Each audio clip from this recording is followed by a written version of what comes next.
Welcome. My name is Thomas DuBois, and we are with VCU-Business Connections, and this is a PowerPoint on putting into practice strategies for building workplace conversational skills at home.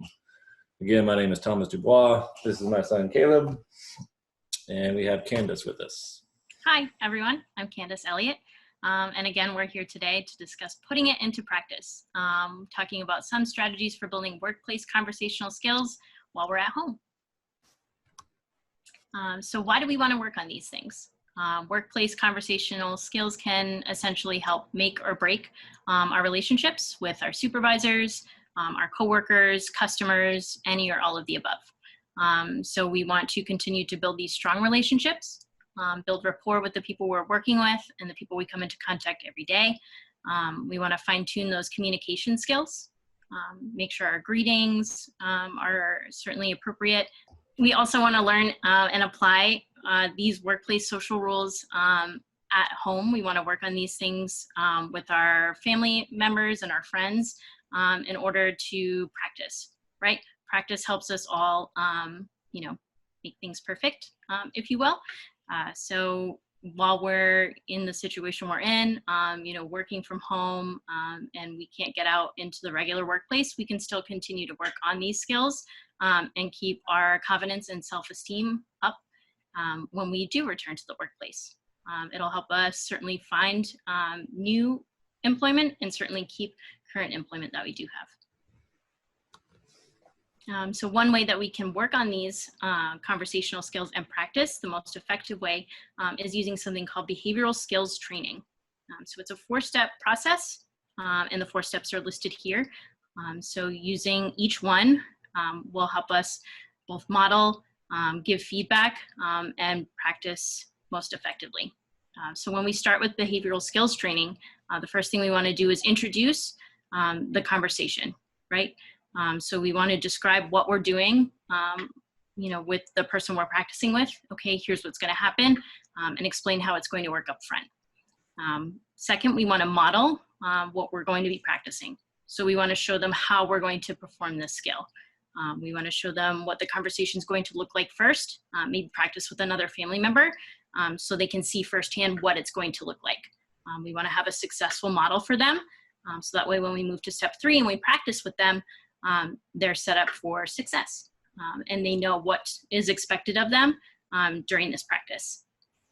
Number 4, of course, is most important, and that's feedback. And we like to use what we call the sandwich method when we give our feedback. So we want it to be both specific, certainly overall positive, but definitely constructive. So when we start with the sandwich method, we want to start first with something, positive. Hey, I love how you, made eye contact with me when you greeted me, for example. Something specific that they can pinpoint that they did well. Second, we want to give them something to improve upon. Certainly don't deliver the feedback negatively, but say, hey, maybe next time you could try, shaking my hand or something when we leave, or, something to that effect. Something for them to specifically work on next time. And last, the last piece of the sandwich there, again, follow up with something positive. Hey, overall, I love, that you asked me about, what I was doing this weekend. Overall, it was a great conversation. Something, specific that they did, again, to, boost their confidence and their self-esteem with these skills. So now we're going to practice talking with, here in this scenario, we're going to practice having a conversation with a coworker. So Tommy, I'm going to give it to you and Caleb, so you can show us how this is done. All right. So for the modeling portion, Caleb and I have already rehearsed.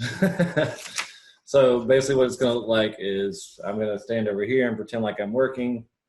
Caleb's going to enter the room and we're going to have a short conversation, and then he's going to go right back to work.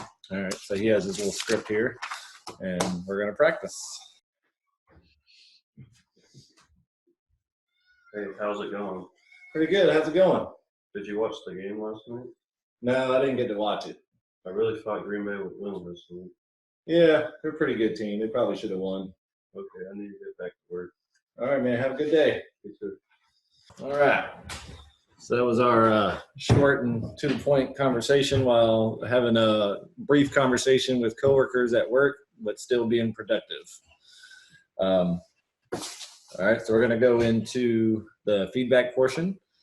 So Caleb, you did really well. You came up to me and got my attention. You stood where I could see you.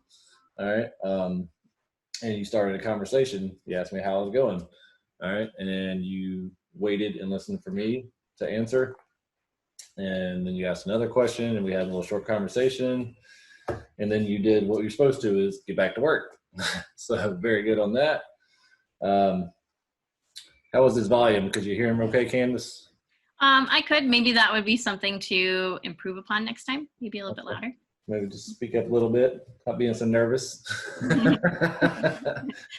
All right. And then, like I said, overall, it was a great conversation. It was short, to the point, and you got right back to work. So very good on that.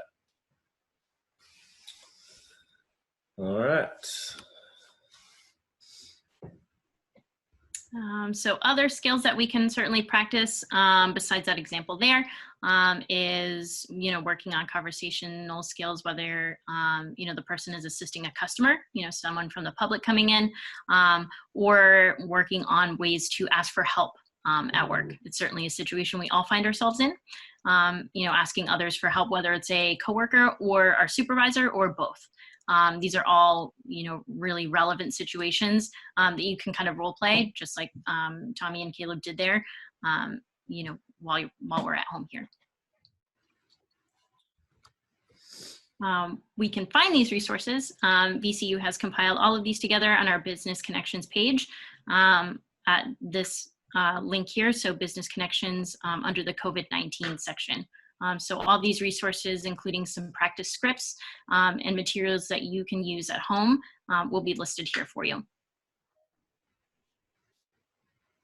And here are our references, of course, both for our behavior modifications, so the behavioral skills training and procedures where we got those materials, that's listed here. And that was putting it into practice. All right. So again, thank y'all. And hopefully this works well for y'all and y'all can practice at home with your young adults and improve their social skills while at work. Thank you, Candice. Thank you, Tommy. Thank you, Caleb.